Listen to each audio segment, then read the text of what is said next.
Welcome everybody to this special gathering of the World Jurists Association. Thanks to the World Law Foundation. Thank you to all of you attending from different parts of the world. And let me introduce you to this first opening session of the next World Law Congress.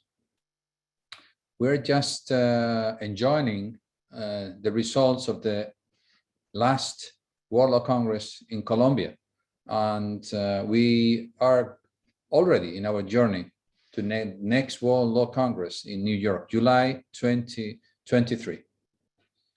We're starting our discussions that will lead us to the United Nations Assembly Building, General Assembly Building in July 23rd, with this topic of what is going to happen with the energy prices, energy sector in Europe after the crisis, the war in Ukraine.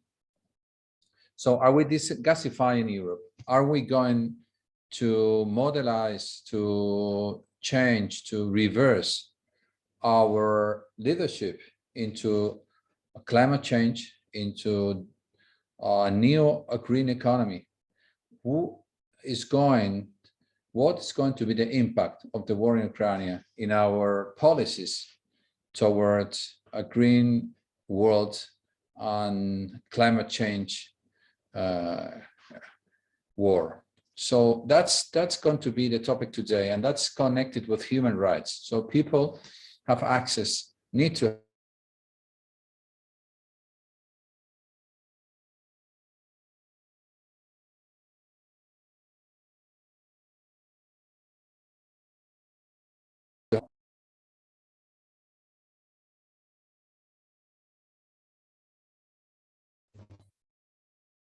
So Vivian, the floor is yours. We would love to explore, as Monsieur Europe, Jean Monnet explained, Europe has been forged through their crisis, its crisis, and it will be the result of the solution to this crisis.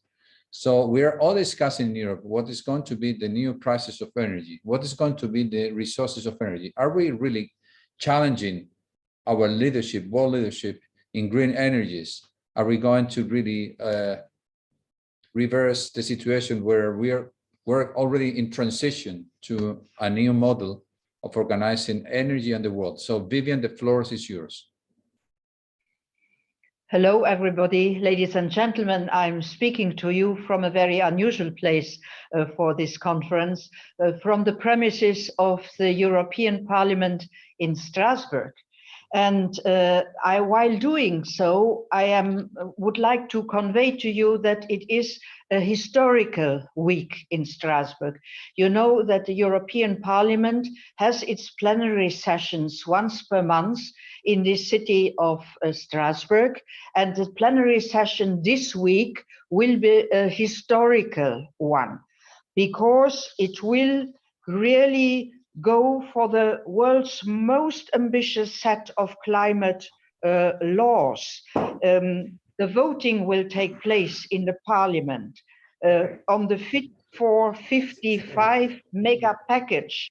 So this is about 8 legal proposals.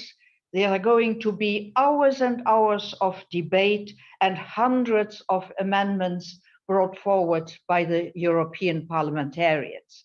The topics which they will cover today is the reform of the emission trading system, the ETS, the carbon border tax, the sets binding national emission reduction targets, the social climate fund, the revision of the land use and forestry regulation, the emission standards for cars and vans, the aviation emissions, and I leave it to there, but you have understood that this is a huge package, and the degree of the ambition of the parliamentarians of all European nations this week will show to which side we are going.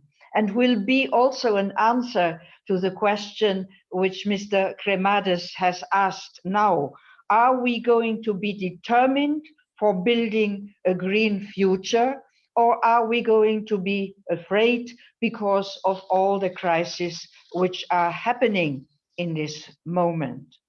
Crises which are happening in this moment, I do not need to explain to you, because the 24th of February this year, when the wave of destruction started, was a shock to everybody who would have thought that Europe is out of war mongering and that this will not happen anymore on our continent, but it did. And of course, it increased the pressure on the energy markets.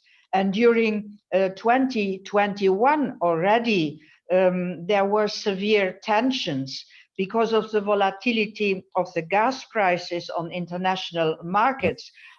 This led to record heights in electricity prices in Europe.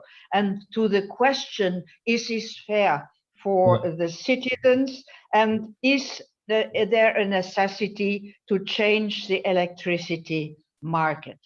So because there is this extraordinary historic week in the European Parliament, one of the participants which should have been with us, Peter Liese, as an announced speaker, he cannot sit with us because he's one of the negotiators of this whole package. But we have extraordinary speakers today with us. The first one, Miguel Arias Canete, my colleague in the Commission for quite some years. He was during 2014 and 2019 the European Commissioner for Climate Action and for Energy. So if somebody knows about the politics of this whole dossier, it is Miguel Arias Canete. His experience before that is a political one, a Minister of Agriculture. He was a senator and also a member of the Spanish Congress of Deputies. We have with us also Cristina Lobilo Borrero. She is Director of the Energy Policy in the Directorate General of the Commission responsible for energy. So who better than she knows the position today of the Commission, which is the government of Europe, in this huge dossier. She is also a graduate of law, and she was working at the universities of Cordoba and Alcalá de Henares before she joined the European Commission. And our third speaker is Xavier de Sendra. He's the Dean of the Faculty of Law, Business and Government of the Francisco de Vitoria University. He holds a PhD in climate change law and a master's degree in energy and environmental law. So he has not only working now in his research center, but he has really studied in the universities of Leuven and Maastricht in order to know the matter very well.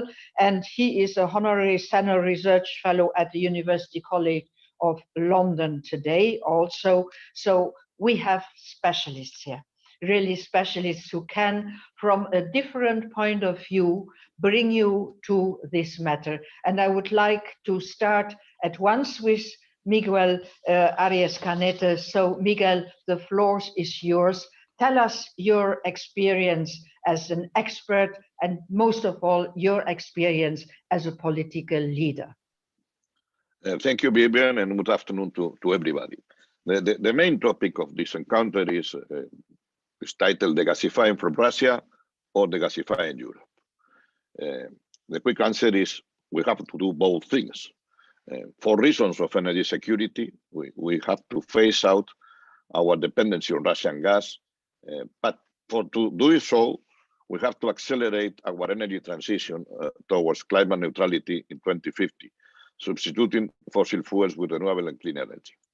From the point of view of energy security, we have to realize that the European Union is importing at the moment 90% of its gas consumption, but Russia provides more than 41% of the European Union total gas consumption. It's around 155 billion cubic meters a year. So phasing out gas from Russia is not an easy task, and the Commission and the other institutions are making all the right efforts to achieve this target.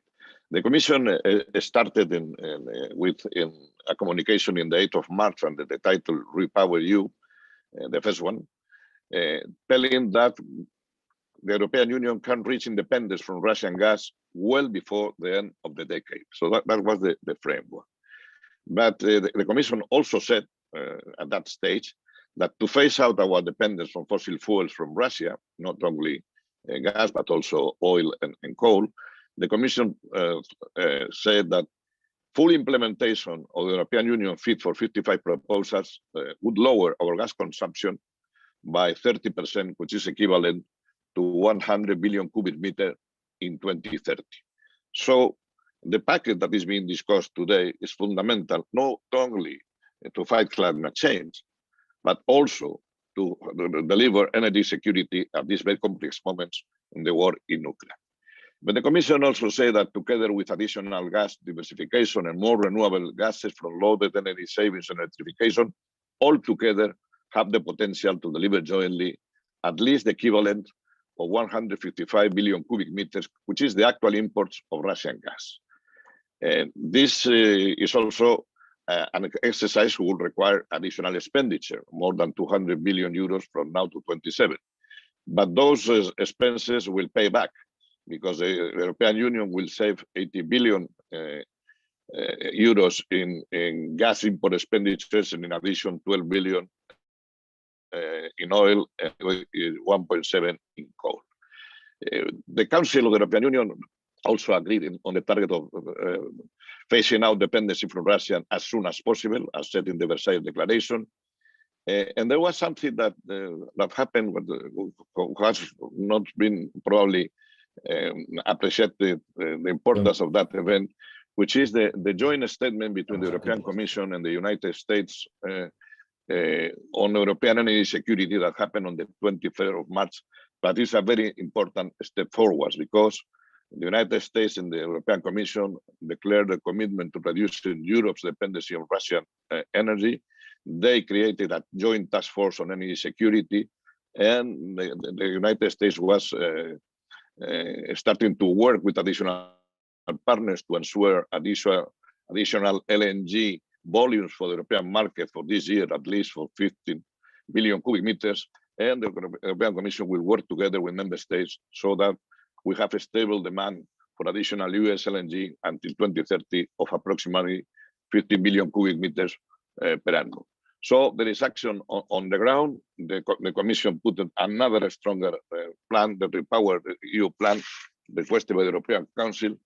And the Commission considers that we have to have even much more ambitious target than we have in the past, because the Commission has proposed to increase to 13% the binding target in the Energy Efficiency Directive, and to also have a target of 45% on Renewable Energy Directive. These efforts of the Commission are going to accelerate the energy transition, but are going to be able to phase out also Russian gas at higher speed.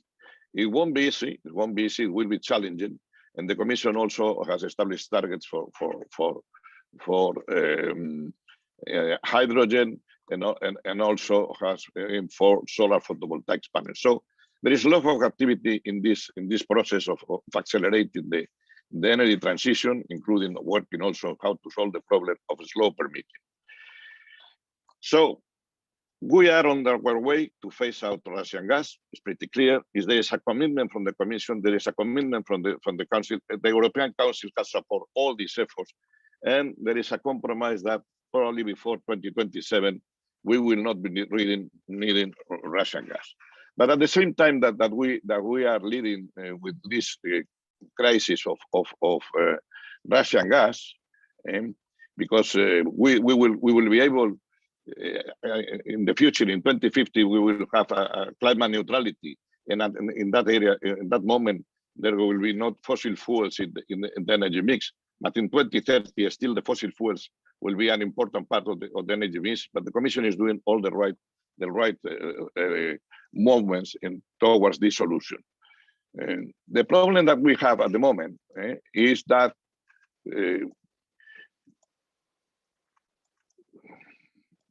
at the same time that we have to fight with the way Russia and Gazprom handles gas, we are facing in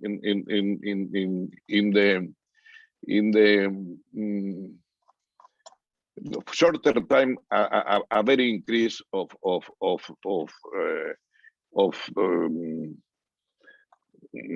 prices in the energy sector, and that's enormously challenge. There have been voices telling us that we should change the way our markets are working.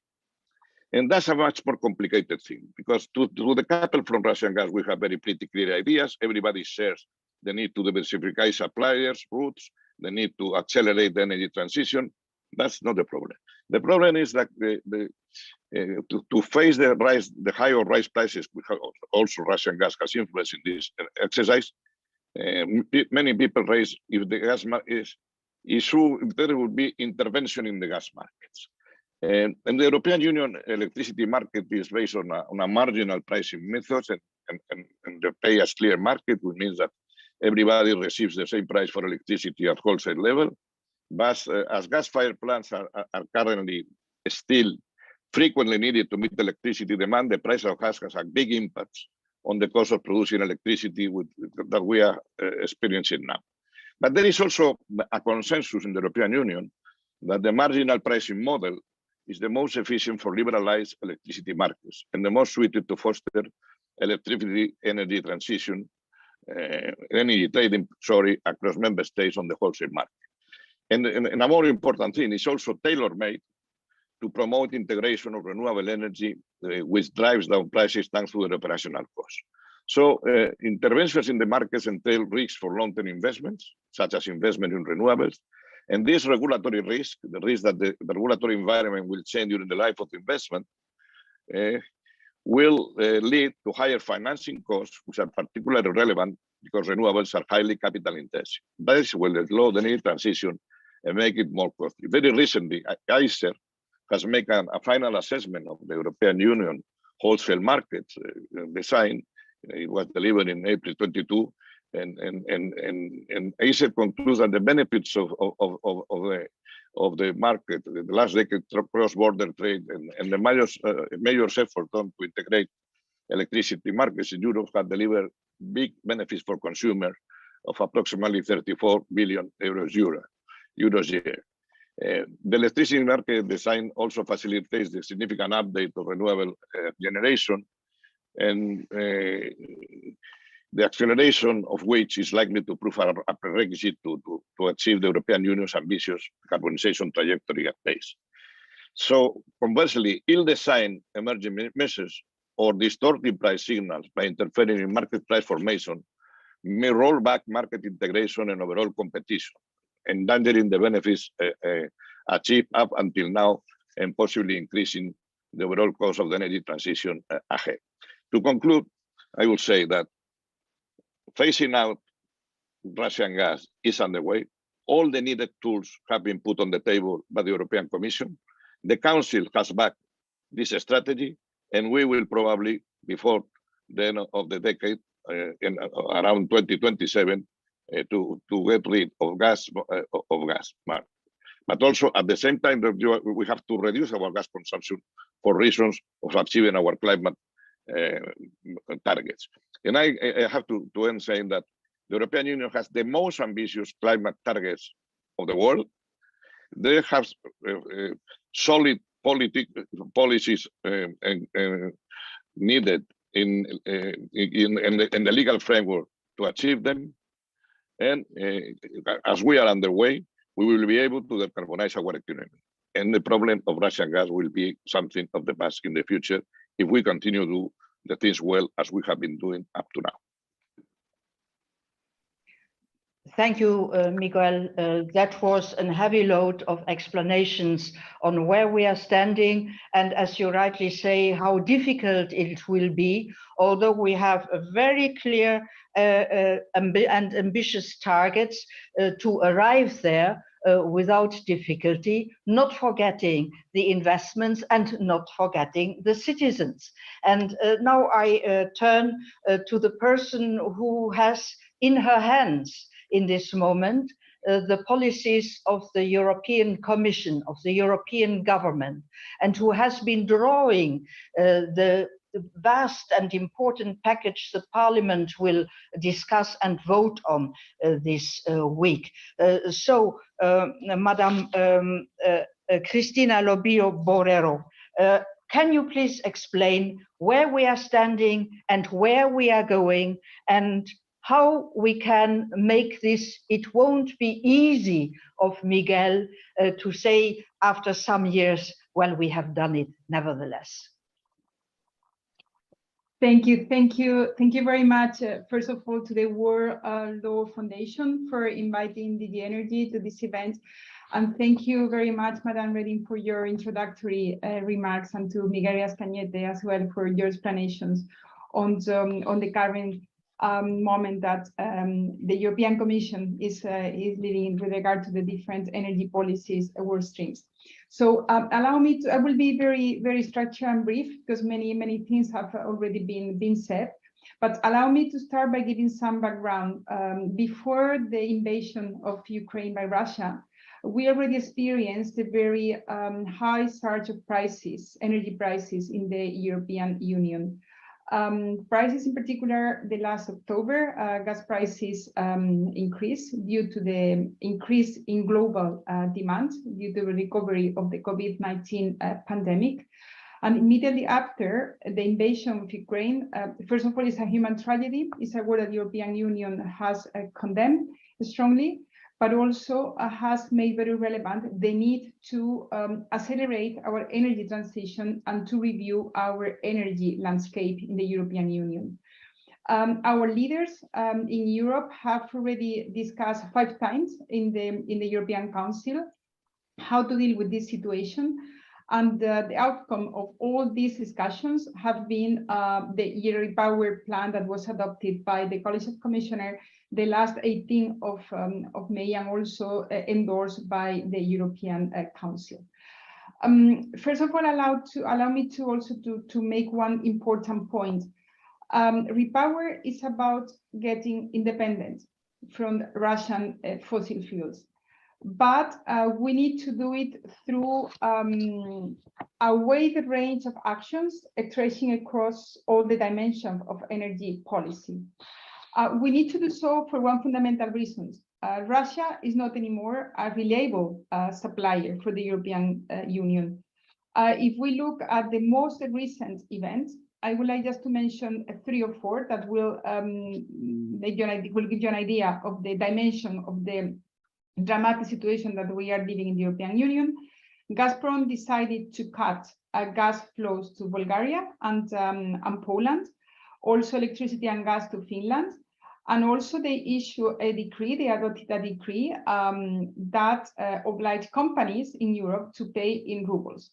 This is considered for the European Union a breach of the existing contract. And many other events have happened really linked to this decree. In Netherlands, the company Gasterra also decided not to pay gas in rubles anymore. So this means that we are somehow accelerating the situation in the European Union, how to get more independent about Russian fossil fuels. This is also very much linked to the sanction policy. Very recently, the 6th package of sanctions against Russia was adopted, and here there is an inclusion of ban of oil from Russia, only seaborne, not the gas that comes to the European Union through the Druzhba pipeline, but it's an important and significant step ahead of our policy against Russia in this very particular time of invasion. So this is the first point I wanted to highlight, just to give you a little bit of background. And secondly, repower, as I said, is about getting independent from Russia on the different energy sources. By 2030, but the President of the Commission indicated in the press conference, even by 2027. So this is, as Miguel Arias-Cañete mentioned, is an incredible challenge for the European Union. But according to our impact assessment, we can do it. This is doable, and we have to do all our efforts in the European institutions, with member states, with all our stakeholders to achieve this important target. We need to act on three main fronts. The first one is to replace our immediate needs of gas from Russia. And we need, in the immediate term, we cannot replace gas by renewables, because this requires time, and we cannot replace all fossil fuels overnight. We need time for that. And we have a very clear target by 2030 and our climate neutrality by 2050. But we need to replace Russian gas by LNG and other gas pipeline for more reliable suppliers. And here, obviously, we have our main supplier of LNG is the US. An important presidential statement, President Biden and President von der Leyen, was two presidential statements were already signed the beginning of this year. The first one in January and the second one the 25th of March, where the US has committed to supply more LNG to the European Union. 15 additional BCM this year, and onwards 50 BCM every year. This is important because 50 is exactly 1/3 of the gas that we import from Russia. And there is also an important, because everybody say, okay, but if we are now in the urgency to buy gas, what about price? Because maybe gas from the LNG or gas from other sources could be more expensive than Russian gas. And that's the reason why, and it's important just to make reference to this point, that in the presidential statement, there is also a reference to the US hub, the Henry Hub has. This price has to be borne in mind when our traders fix the different contract with the LNG, the American LNG suppliers. So we are also doing international outreach with other sources, other countries that could also provide more reliable gas supplier in this precise moment. So I want to mention Qatar, I want to mention Norway, I would like to mention Egypt and Israel, where we are also working on a memorandum of understanding. We are also working very closely with Azerbaijan. The European Union supported the Southern Gas Corridor. That's already by December 2020, we received the first BCM gas in the European Union. In particular, we are getting now 8.6 BCM, and we plan to achieve 10 BCM, and in the future, probably the possibility to double this capacity. So these are very concrete and specific examples of this diversification from Russia. And the other two very important points that we need, obviously, to achieve by repower is that the only way to replace this 155 BCM is also accelerating the green transition, the green energy transition. And for that, we need to go for further deployment of renewables, and we had to go for more energy savings. So Miguel Arias-Cañete already indicated that we have gone for a higher target for both energy efficiency and renewables. And on renewables, I would like to call your attention on the one significant proposal that is included in the repower package, is the permitting proposal. You might know that today building a wind farm in the European Union takes around 7 years, which is really a lot. So we cannot afford such a long permitting period. So now with this permitting proposal, we are trying to shorten the time that member states need to give the permission to photovoltaic and wind farm installation in the European Union.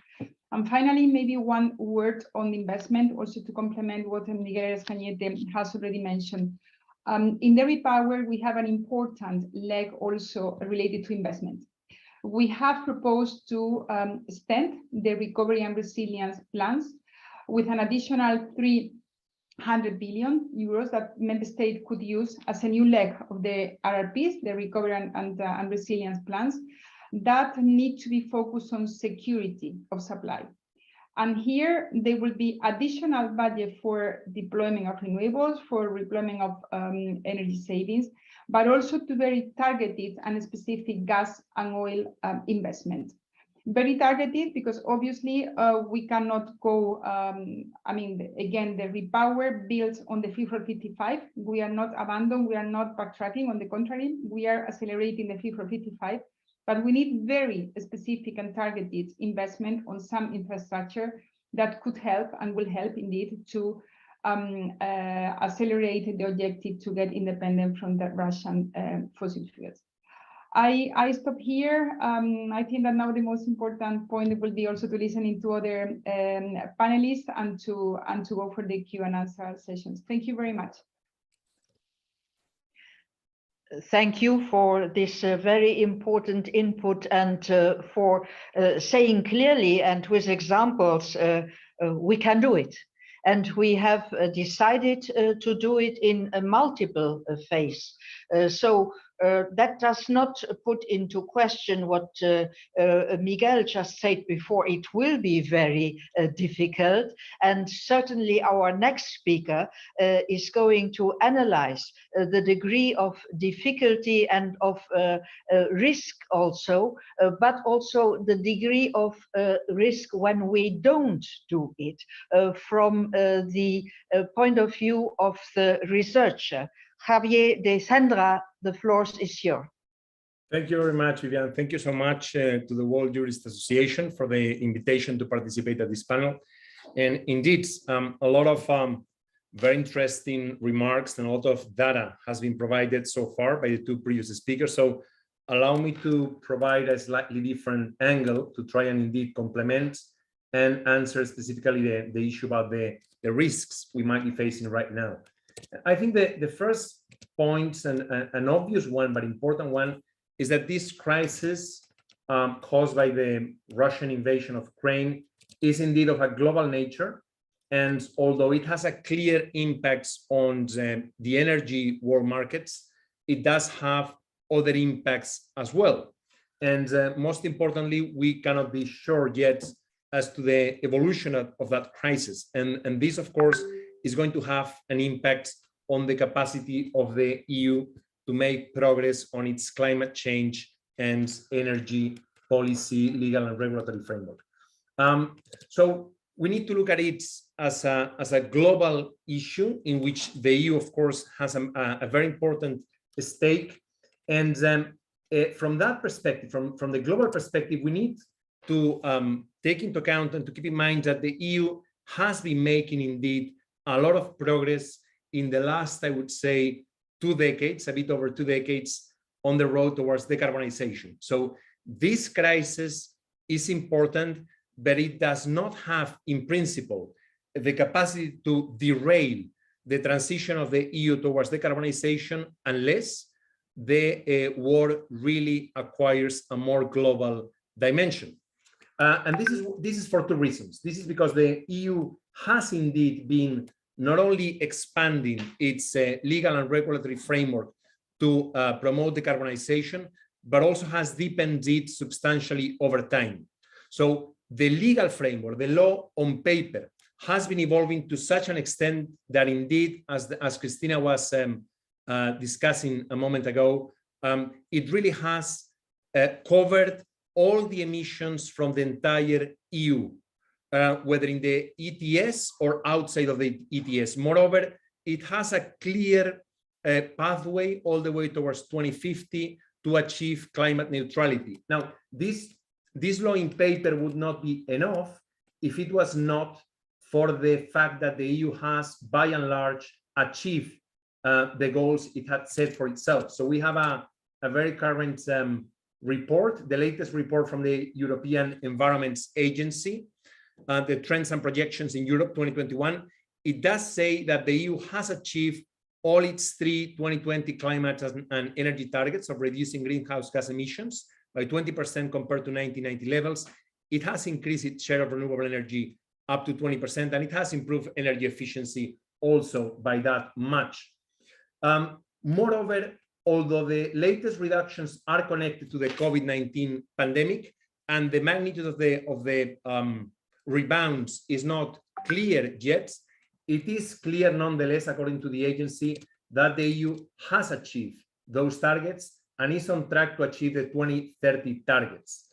So this is my first point. My first point is that we have a lot of inertia in the system, and in this case, positive inertia. Now, it is also important to keep in mind that the challenges that now the EU is going to face towards achievement of the 2050 climate neutrality have to do in part with the Ukrainian war, but they go beyond that. And the impacts are not clear at all yet. The impacts could slow down a little bit the transition, could mean or imply a small detour, but it could also derail it if the war would indeed acquire a more global dimension. And the reason for this is that the challenges can be classified in three types of challenges. The first one has to do with the necessary physical building blocks to move ahead in this transition. The second one has to do with the economic and social adjustments.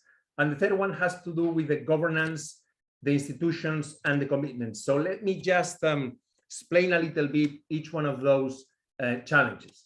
If we look about the necessary physical building blocks, we have to consider the amount of technology innovation still needed.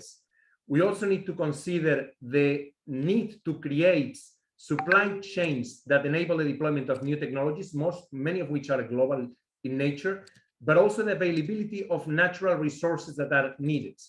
And here we have a challenge. The first one is that Russia itself is one of the main exporters of materials such as copper, nickel, or silicon, which are essential for the most important net zero technologies, such as onshore and offshore wind turbines, solar panels, electric vehicles, battery storage, and so on and so forth.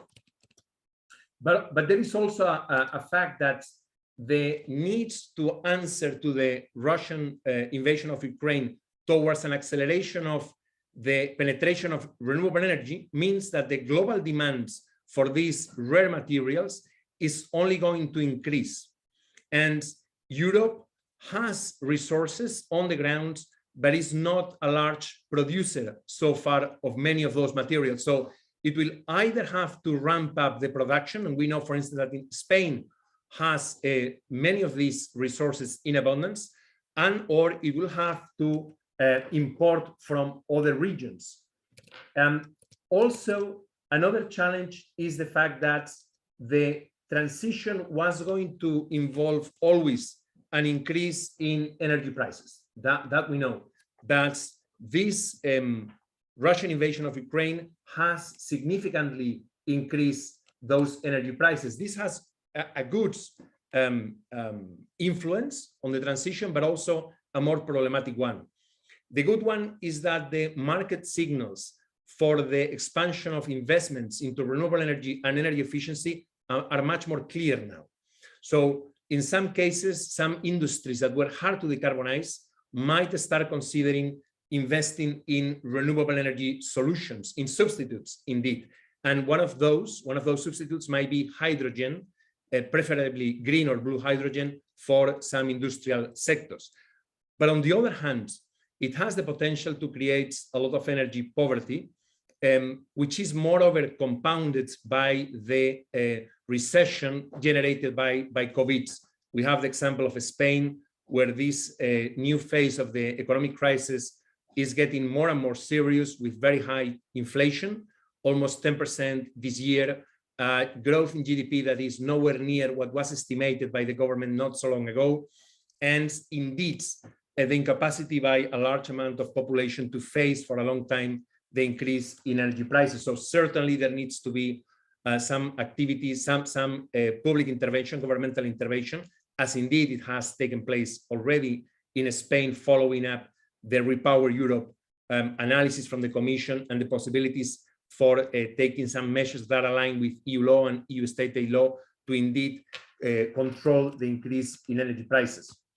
Of course, another dimension of these adjustments is that even though countries, member states of the EU have the green light from the EU Commission to compensates for the increased energy prices, both to producers and to consumers, the fact is that in the context of an economic crisis and in the context of a need to ramp up investment, for instance, in defense policy, it is uncertain the amount of resources that will be available for these policies, for these compensation policies. But also the next dimension of these risks has to do with governance, with institutions, and with commitments.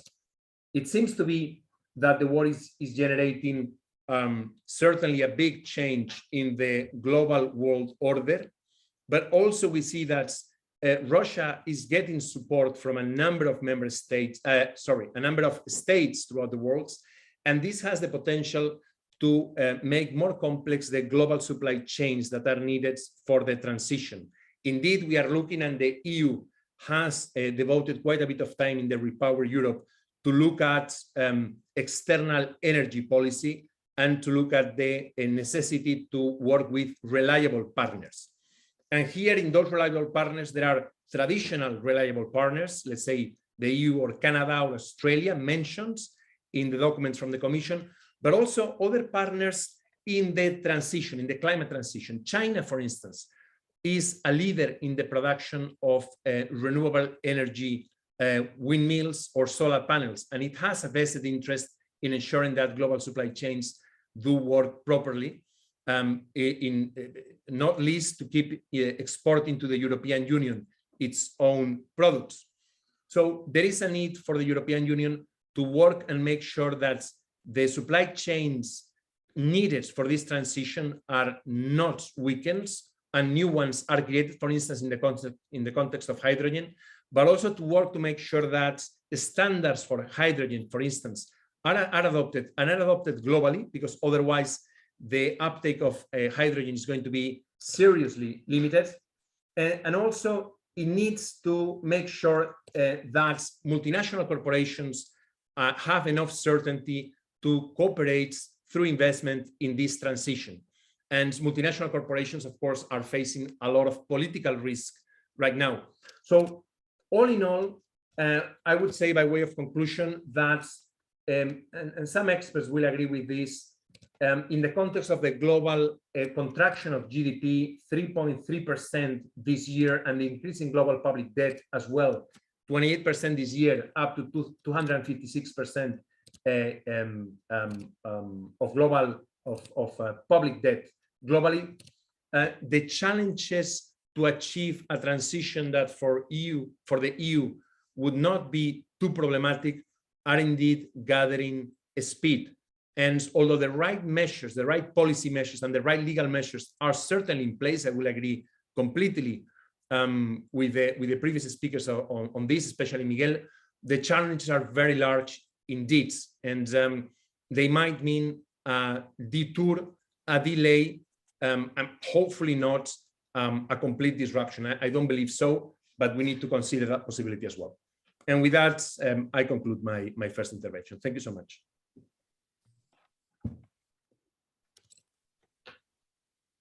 Well, he started with a very optimistic, positive note to say that we have already done it once. So we are absolutely capable to keep our targets, but the challenges are enormous. So let me take out to start the discussion among the speakers one of those challenges, and I think that many people who listen to us will ask themselves that questions: how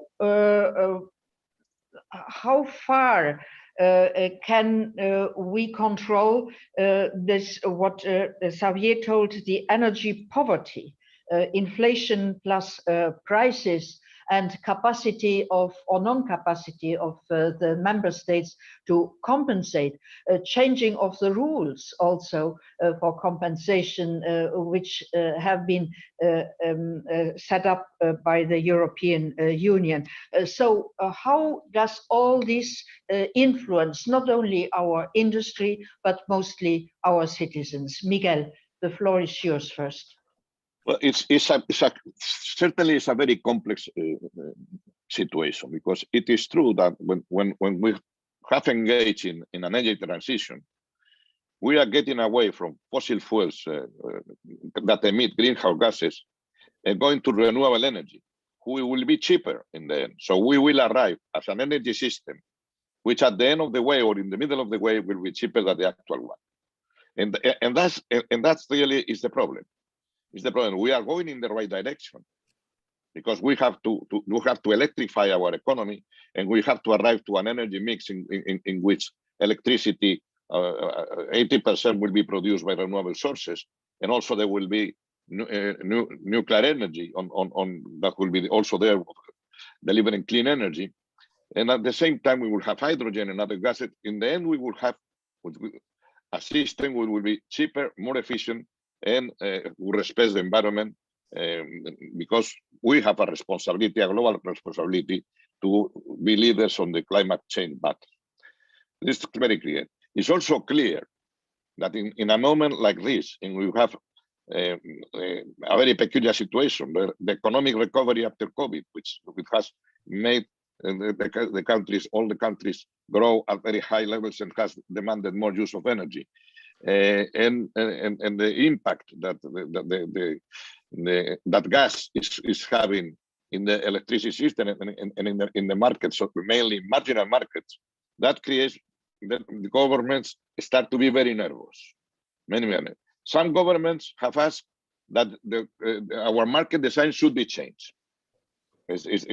And they think that changing the rules of the market, electricity market, all the problems are solved. Probably no. It has taken many years to deliver an integrated electricity and gas market, and they have worked properly. Acer said, what were the benefits for the consumer? 34 billion euro is the assessment of Acer. But it's true that households are experiencing now very high prices. And then there are many possibilities. The Commission produced a toolbox, a wonderful document with many solutions that the governments could pick and choose, all of them, not affecting the functioning of the markets. But nevertheless, there have been some countries who have asked to change absolutely the markets to solve the problem. This is not a magician act, so that in a minute you will solve the problems. Not at all. Because tackling with gas prices in order that they have not done affect the wholesale market the wholesale market is not so easy a challenge. And the problem is how to maintain markets that work and how to support those in energy poverty or those households and small and medium companies. There is one of the possibilities is to use the resources coming from the auctions in the emission trading system, which is something that the member state can do, and they can do targeted support, because many of the measures put on the table are not targeted. The member states are doing all kinds of things. For example, in Spain, there is a discount in the price of gasoline and diesel, the same to everybody, to the richest man in Spain and to the poor man, but the discount is the same. So this is not a targeted measure. On the other side, if you change the rules of the market, if you tax what you call windfall profits, which is not a profit who comes from the wind, is the functioning of the market, who establish price signals in order to deliver a development of renewable energy and make investors and go to that situation. So it's really a complex. But the important thing is to have balance and measures who are exceptional, who are temporary, and who respect the fundamentals of the regulations of the European Union. In that role, the Commission has has to evaluate how are those measures. But what I think is the faster we develop renewables, the faster we produce clean energy, the sooner consumers will have better prices. The market has been functioning well during all these years with low prices for consumers. We are in a transitional moment, but we cannot try to change absolutely the rules of the market, because that will be a mistake. Fortunately, Acer and those who have make in-depth analysis have make assessments, and the Commission will build on them, establishing what are the changes that the electricity and gas market have to be done in the future. But there are some proposals of some governments who, in my own view, they go in the wrong direction. This intervention, and the cost will be more than the benefits of the measure, because we have seen some member states who have put some laws into action, and then they have to reform them 15 days later, because they haven't calculated the side impacts of the measure. So I think we have built in the European Union a gas, an electricity market very well developed. It has taken lots of time. Now we are in the middle of a new reform with the Fit for 55, but the Fit for 55 doesn't touch reforms of the markets at the moment. Touches many others, touches energy efficiency, touches renewables, ETS, the whole package. It's a very important one, but the Commission will have to look after whether all the improvements that the market can be done, but done with an impact assessment, an in-depth impact assessment, with a stakeholder consultation, and trying to look for solutions that remain over time, not just to solve a problem in 1 minute and create 10 problems for the next 10 years. Thank you, Miguel. Well, that was clear, very clear. You say that some of the government inventions have a higher cost than the cost of the problem. Should we change the rules of the market or keep to a more solid toolbox of the Commission? And then I add to this a question which we received online. Will the ESG be put in danger by the war in Ukraine? So please, Christina, it's your turn to try to answer these very tricky questions. Thank you very much. Maybe just very briefly, a few comments on the situation on prices, and then I will obviously go to the question of the European Green Deal. I think that the most important point is that energy poverty is obviously at the core of the European Commission priorities. And this has been even more and more relevant in the context of very high prices. So it's true that the toolbox was issued by the Commission at the very beginning when we experienced this very high surge on energy prices. So the purpose was to compensate the most vulnerable consumers and also the most vulnerable small enterprises. So here, I think that we have the statistics in the European Commission, so it has been proved that it really served to this purpose. Then the elephant in the room is the electricity market design, whether the current design should be reformed or not. And here, I would like also to draw your attention on a communication that makes part of the Repower Plan, where the Commission has made some very clear ideas on how we can act in the gas market, but also in the electricity markets in a case of full disruption of electricity or gas in the European Union. Before going to this reform, I think that we need in the European Union, all the institutions, not only the European Commission, the European Parliament, member states, stakeholders, we need to reflect properly on that.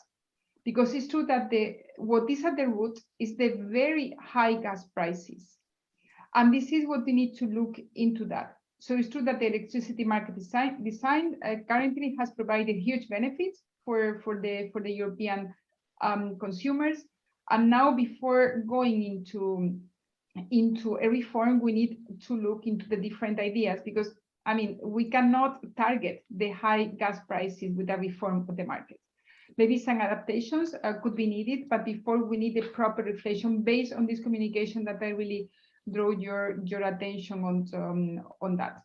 So with regard to the whether the war of Ukraine can put into danger both the sustainable goals or also the European Green Deal, I don't think so. I think that it's just the opposite. I personally don't like to call that crises are opportunities. I prefer that crises never happen, but once they happen, there are different ways to overcome this crisis.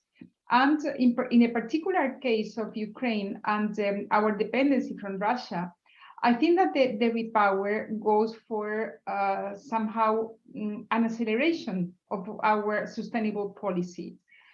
We have there the targets, we have there the investments, and for me, it's just the opposite. I don't think it's maybe the fact that we are opening the door to some very targeted investments on gas and even oil, because it's true that when we discuss the sixth package of sanctions, we have also made clear that two member states in Central Europe, Hungary and Slovakia, they have almost full dependency from the Russian oil.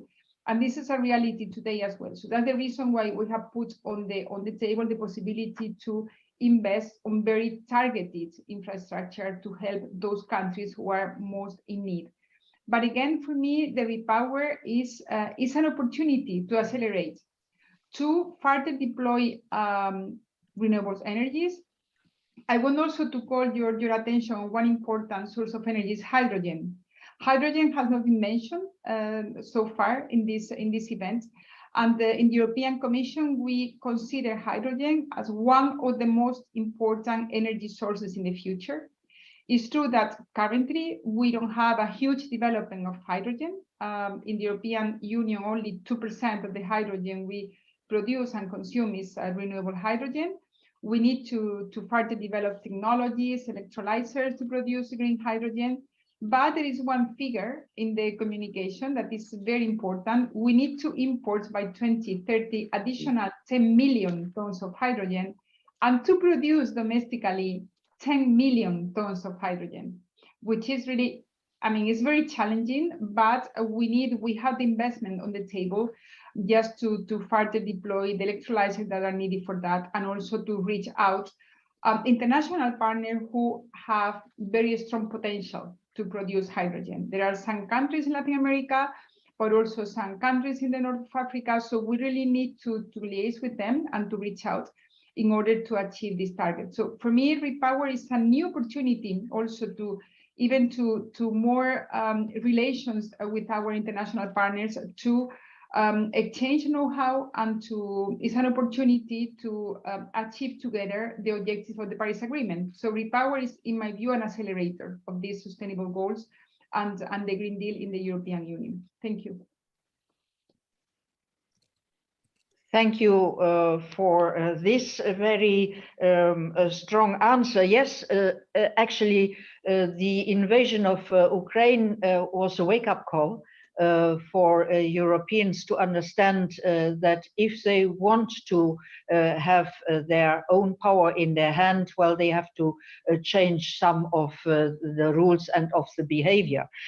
Now, in his intervention before, Xavier has been in the framework of the energy crisis, quoting the renewable investment mostly into the green hydrogen. So he has already spoken about this. Now, Christina has underlined that hydrogen might be one of the chances for the future development. I give the floor then back to Xavier, maybe to look at this specific theme.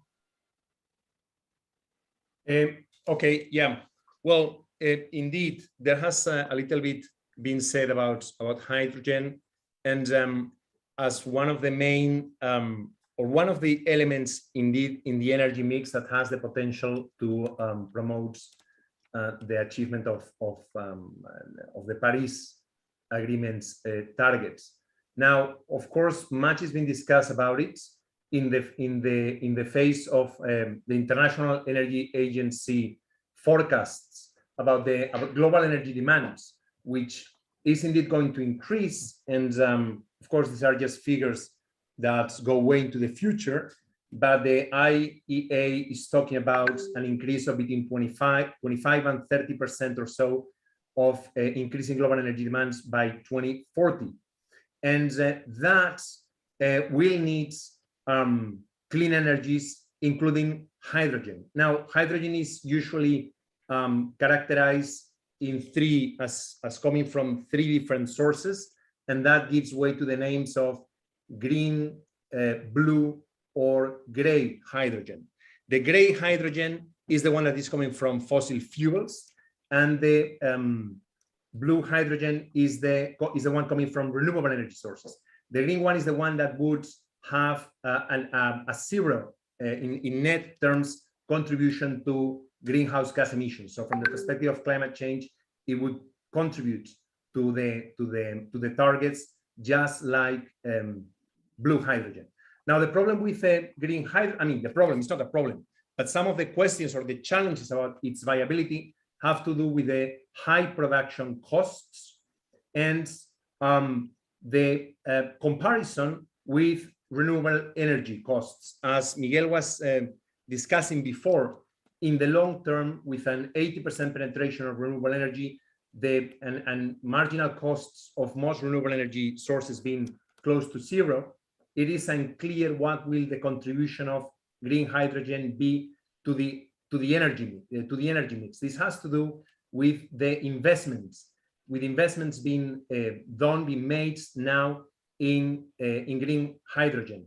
The Repower Europe indeed is banking on it, is trying to increase the share of green hydrogen in the energy mix, but so is China, for instance, or Australia or Canada.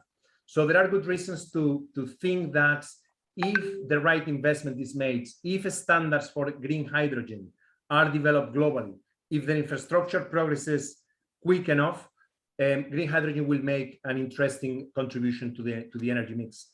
So of course, in transport and mobility, but also as energy storage. And this goes to show the versatility of hydrogen as a carrier. It can help in very hard to decarbonize energy sectors, but also it can help a lot in the transportation sector.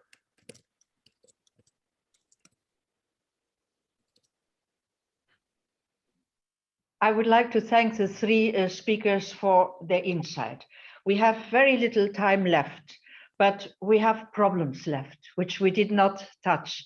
And I would propose that in the next discussion, we concentrate, for instance, only on hydrogen, or we concentrate only on this very important question of governance, which we won't have time to touch on seriously. But those are the elements which will bring us forward and where we need to know where we go and how we go there.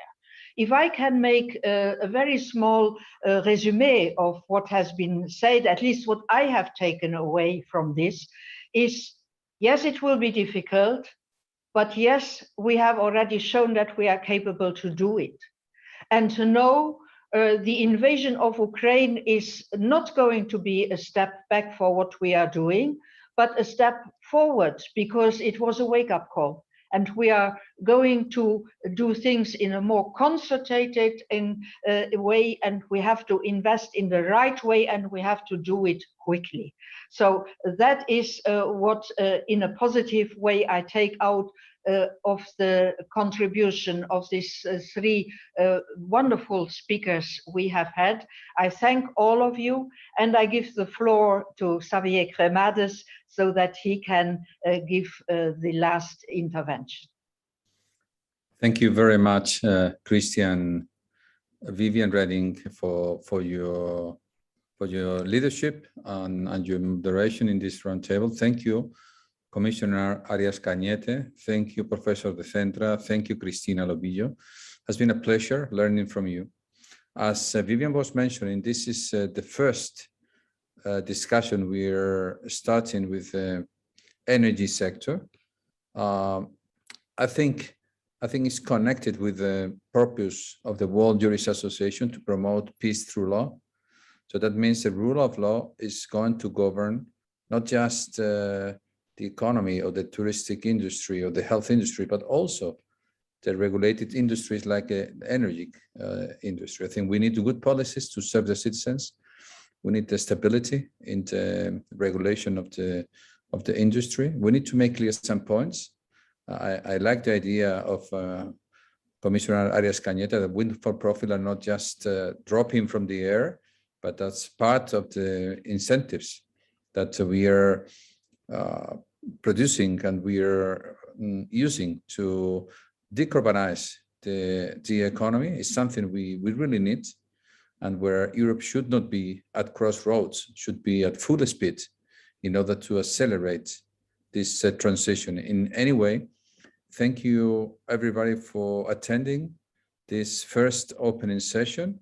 This roundtable will be held live in presence in New York in July 23rd. And I hope you all can also attend and enjoy. So please be focused on the next meeting. We will come back to you and we will present the agenda for the next month. So thank you, Vivian. Thank you, Mr. Cañete, Mr. Cendra, Mrs. Robillo, and hope to see you soon. Thank you very much. Bye-bye. Bye. Thank you very much indeed. Bye. Bye-bye.